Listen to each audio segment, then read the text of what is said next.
She leaned close, lips brushing mine with a softness that almost suggested innocence, as if the past few months of tension had never existed.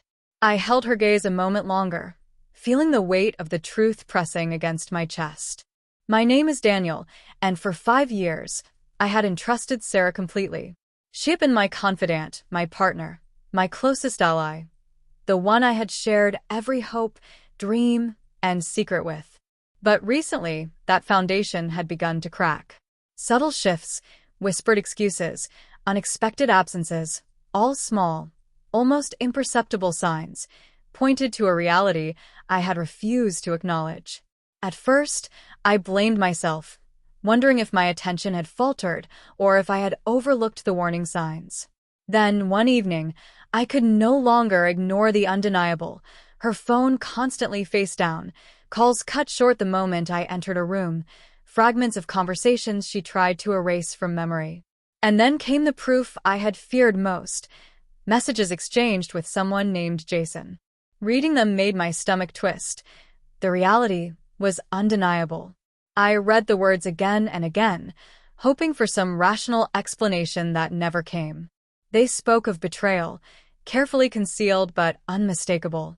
That night, I didn't confront her. I waited, watching, calculating, letting her actions reveal her truth.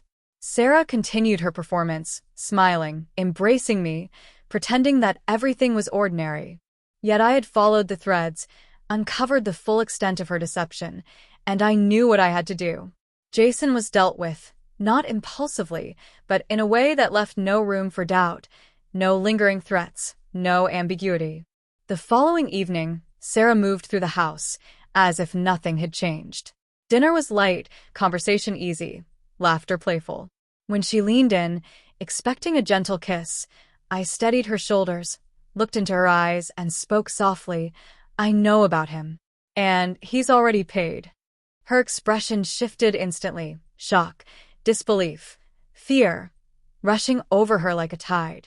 I didn't need to raise my voice. I allowed the silence to carry the weight of my words, letting her absorb the full scope of her miscalculation. The woman who had been so confident, so in control, now faced a reality she could not bend or avoid. I watched her lips quiver, her hand suspended midair. No explanations would erase what had been revealed. Every late night, every casual lie, every subtle misdirection had been noticed, cataloged, and understood. Jason had been part of a deliberate plan, and Sarah had played her role fully, unknowingly laying bare the truth with every careless act. The power had shifted. I was no longer consumed by anger. I was calm, deliberate, and fully in control. The patience I had exercised, the careful observation, had created a tension that she could not escape. "Do you understand?" I asked quietly, and though she nodded, she couldn't meet my gaze, silently acknowledging that her manipulations were finished. No dramatic confrontation occurred. I didn't demand apologies or explanations. Her silence and the weight of the truth were enough.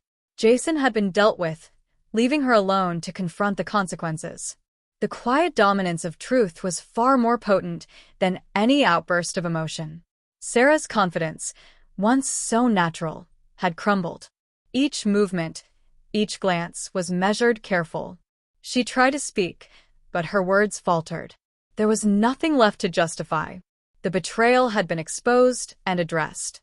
I thought of the years we had shared, the laughter, the whispered dreams, the nights spent planning a life together. Those memories now felt like fragments of another world, a world that no longer existed. Yet I was not bitter.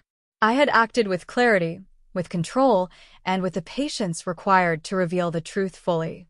When she approached me again that night, testing, seeking a response, I simply held her gaze and whispered, "It's done. The truth is here." Tears filled her eyes, a mixture of fear and regret, and for the first time, she understood that deception always leaves a trace. In those days that followed, there was no shouting, no arguments, no dramatic explosions of emotion. There was only the quiet acknowledgement of reality. The betrayal had been seen, addressed, and rendered powerless. And in that calm, I felt something I had not in months, a sense of control, of clarity, of freedom. Betrayal had revealed the truth of who we were, stripping away illusions, exposing character. And in witnessing it fully, I found peace. I had loved deeply, trusted completely, and acted with wisdom. That clarity, that deliberate, patient response, had delivered a satisfaction far beyond revenge. It was liberation,